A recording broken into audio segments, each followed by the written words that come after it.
আপনারা যারা মাইজিবি ইউজার আছেন বা জিপি সিম ইউজ করেন তারা হয়তো অনেকে জানেন যে এমবি ডাটা চালু করার সাথে সাথে কিন্তু আমাদের ফোনে টাকা থাকলে বা ব্যালেন্স থাকলে সেটা কিন্তু অটোমেটিকলি 1 টাকা 2 টাকা কেটে নেয়।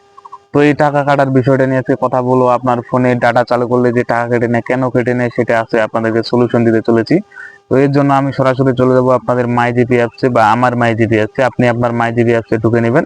তো আমার এখানে ব্যালেন্স ও জিরো, ইন্টারনেট জিরো এবং মিনিটও জিরো। তো এক্ষেত্রে আমাদের যেতে হবে এমবিতে। যে এমবি অপশনটা আছে এখানের উপরে ক্লিক করবেন। ক্লিক করার পর এখানে নিচের দিকে দেখতে পারবেন যে পে অ্যাজ ইউ গো, এই অপশনটা যদি আপনার অন করা থাকে তাহলে কিন্তু আপনার ডাটা চালু করলে এবং আপনার ফোনে যদি টাকা থাকে তাহলে কিন্তু সেখান থেকে টাকা কেটে নেবে। যখন আপনার ফোনে এমবি থাকবে বা টাকাও থাকবে তখন কিন্তু টাকা কাটার কোনো চান্স নেই, যে সেক্ষেত্রে আপনাদের টাকা কাটবে না। তবে যদি আপনার ফোনে এমবি না থাকে, আপনি টাকা লোড দিলেন 50 টাকা 100 টাকা, তখন যদি আপনার ফোনে এমবি না থাকে তখন আপনি যদি ডাটা চালু করেন তখন কিন্তু আপনার এখান থেকে 1 টাকা প্রতি এমবিতে, 1 টাকা না 1 টাকা 39 পয়সা প্রতি এমবিতে আপনার কিন্তু কাটা হবে।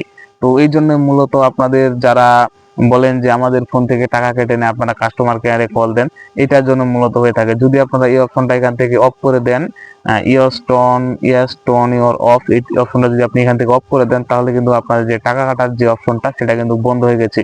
এখন আপনি চাইলে আপনার ফোনে যদি 1 এমবিও না থাকে, 0 এমবি থাকে এবং আপনি যদি এখান থেকে টাকা রিচার্জ করেন আপনার ইচ্ছে মতো, যত টাকা রিচার্জ করেন না কেন এখান থেকে কিন্তু আপনার 1 টাকাও কাটবে না।